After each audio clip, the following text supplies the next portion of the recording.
உங்கள் சத்யாவில் full Moon sale காலை 9 மணியிலிருந்து இரவு 12 மணி வரை மே 1 ஒரு நாள் மட்டும்.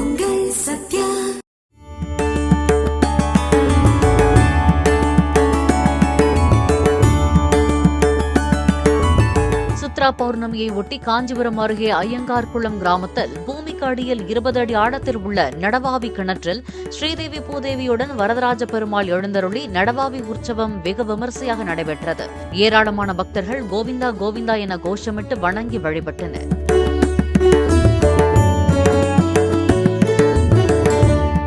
உங்கள் சத்யாவில் ஃபுல் மூன் சேல் காலை 9 மணியிலிருந்து இரவு 12 மணி வரை மே 1 ஒரு நாள் மட்டும். பிளே ஸ்டோர் மற்றும் ஆப் ஸ்டோரில் இருந்து பாலிமர் செயலியை QR கோடு மூலம் பதிவிறக்கம் செய்யுங்கள். செய்திகளை உடனுக்குடன் பெறுங்கள்.